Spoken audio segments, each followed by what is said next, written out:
Sylhet Kotwali model থানার সামনে আছেন সহকর্মী অপু বণিক, সরাসরি যাব তার কাছে। অপু,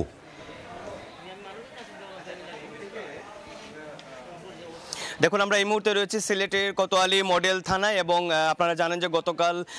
যে ধ্বংসযজ্ঞ চলেছে সমগ্র সিলেট জুড়ে এবং তাকে কেন্দ্র করে কিন্তু বাটা এবং কেএফসি শোরুমে বিশাল একটি ধ্বংসযজ্ঞ চালানো হয় এবং সামাজিক যোগাযোগ মাধ্যমে যে ছবিগুলো আসলে ভাইরাল হয়েছে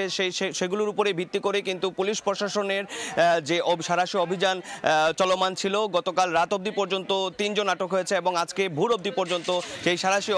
অভিযানে প্রায় 14 জন আটক হয়েছে এবং তাদেরকে এই মুহূর্তে কিন্তু এখানে যে থানাটি রয়েছে, যেখানে আমি দাঁড়িয়ে আছি, সেখানে কিন্তু তাদেরকে রাখা হয়েছে এবং তাদেরকে পরবর্তীতে এদের প্রত্যেকের বিরুদ্ধে কিন্তু মামলা রুজু হবে এবং তাদেরকে আদালতেও প্রেরণ করার কথা আমরা জানতে পেরেছি। আমরা কথা বলেছিলাম এখানকার অফিসার ইনচার্জ যিনি রয়েছেন মোহাম্মদ জিয়াউল হক, তার সাথে আমরা দীর্ঘক্ষণ কথা বলি এবং উনি যেমনটি বলছেন যে ঊর্ধ্বতন কর্মকর্তার নির্দেশে কিন্তু তারা গতকাল থেকে কিন্তু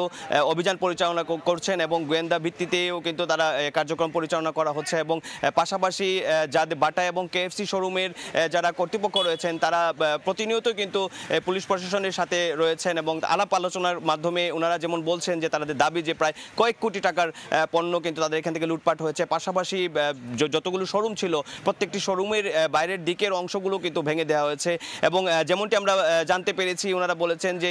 14 জন আটক হয়েছেন তাদের পরিচয় কিন্তু শনাক্ত করতে পেরেছে পুলিশ প্রশাসন এবং আরও প্রক্রিয়া রয়েছে যেগুলো ফুটেজ প্রশাসনের কাছে এসে পৌঁছেছে, সেগুলো ধরে ধরে কিন্তু তারা এগুলো বিচার বিশ্লেষণ করছেন এবং এখানে যাদেরকে আটক করা হয়েছে তাদেরকে কিন্তু এই জায়গাটাতে রাখা হয়েছে এবং পরবর্তীতে